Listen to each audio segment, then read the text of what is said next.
Welcome everybody. How are you doing today? It's so very nice to have you here. I hope that you're all doing well. It has been really hot here. I know that it's hot in many places right now. So I hope you're taking care of yourself. And today I wanted to speak a little more about our upcoming 2-week program that begins this Sunday. And really about the whole series of programs that we are having this summer and fall. And the theme, very powerful, very interesting theme. For freedom, don't believe anything. And also addressing the tendencies that we believe we are. So powerful, right? For freedom, don't believe anything. And I spoke about this already, easier said than done, right? Yes, of course, for freedom, don't believe anything. We need to rely on our true nature. However, moment by moment by moment, as life happens, as circumstances happen, as tendencies arise, as situations arise, what is it that we rely on?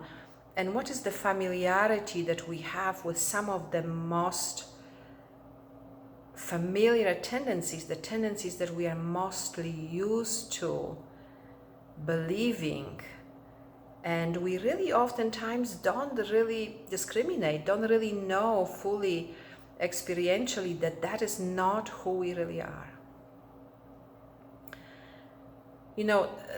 Many times in the last several months or last year also, we have been speaking about the reasons. What are the reasons that we have in a moment to not to follow what we know is true?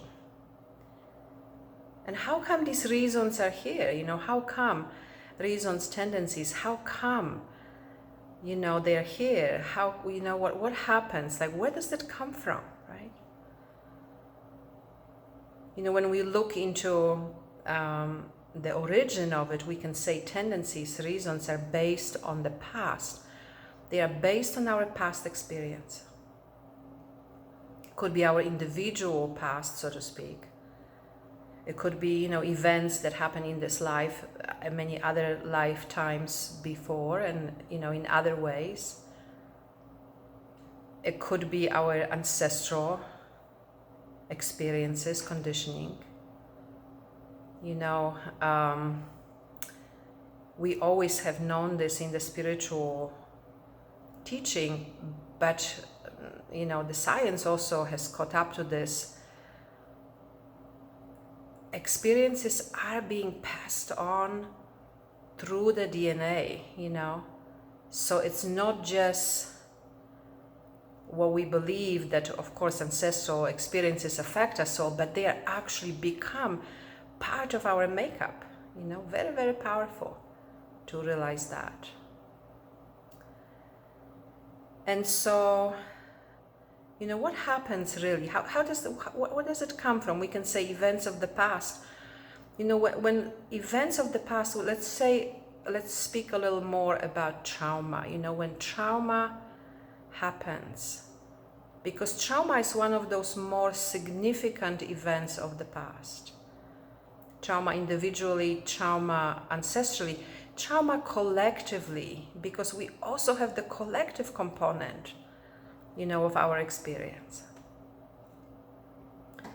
In those moments where our physiology is not able to cope with what's happening, we try to make sense out of it psychologically, and we oftentimes form opinions or beliefs or ideas about how things are. What does it mean?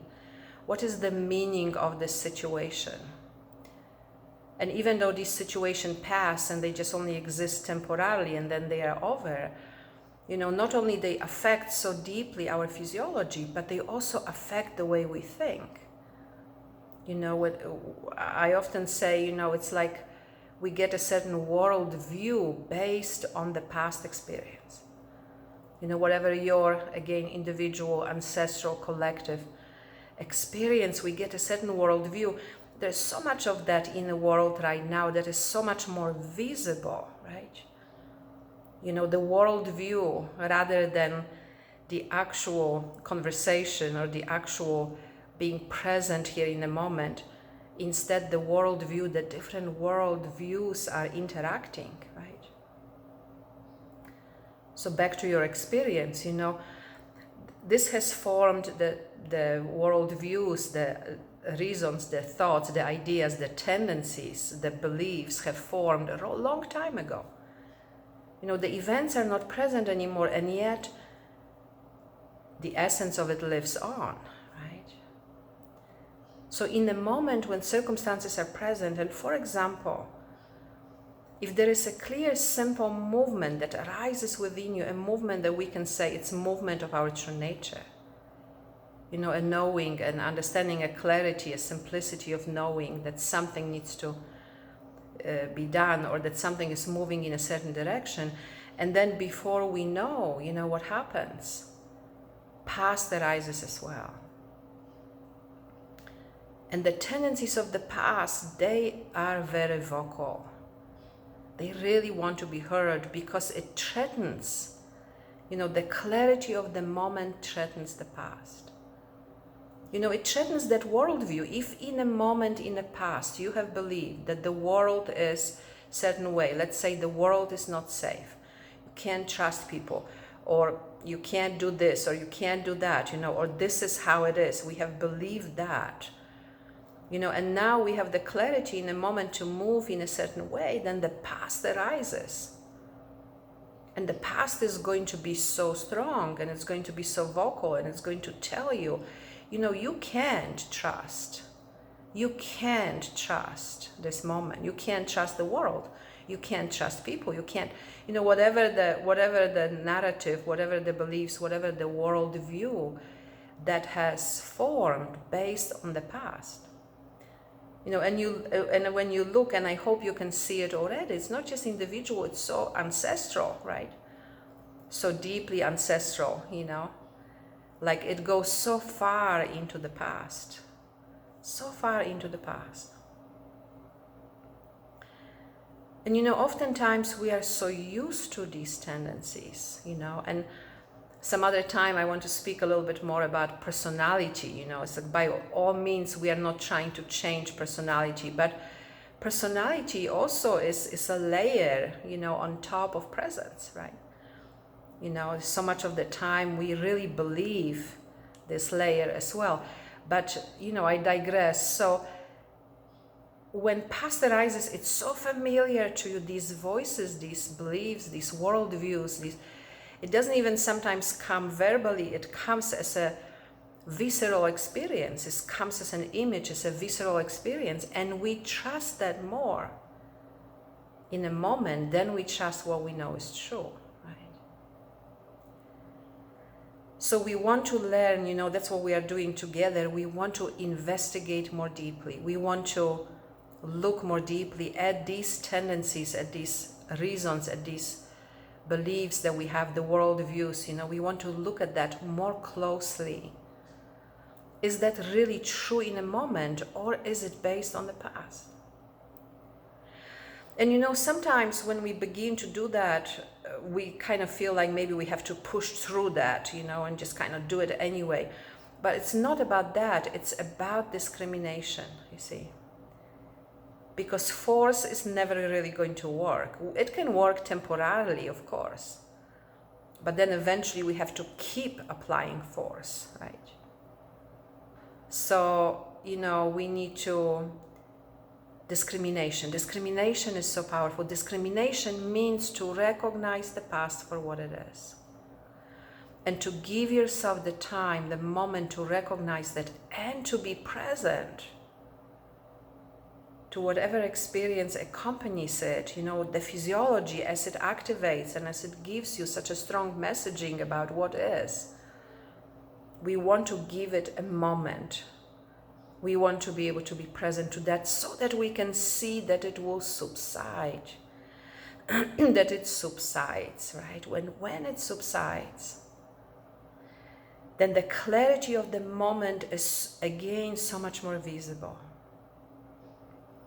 And that's what we want, this time around. We are looking more deeply, we are diving more into the tendencies that we believe we are, and how can we strengthen our discrimination.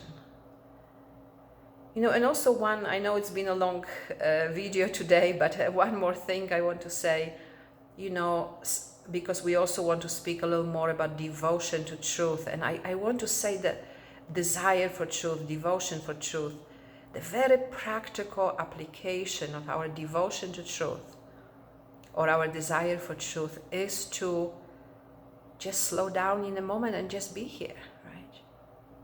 Just see what is here, you see. That is the very practical, expression of our devotion to truth. So I want to invite you to join me in this 2-week program, in the upcoming programs. If you are new to me, completely new this time, we don't have the free call because it's just a 2-week program, but we have a special price for you if you would like to join. And also, if you like these videos, if you enjoy, please subscribe, please comment, please like, please share. That's what makes it possible, with the YouTube algorithm to make this more visible. So more people can benefit from this.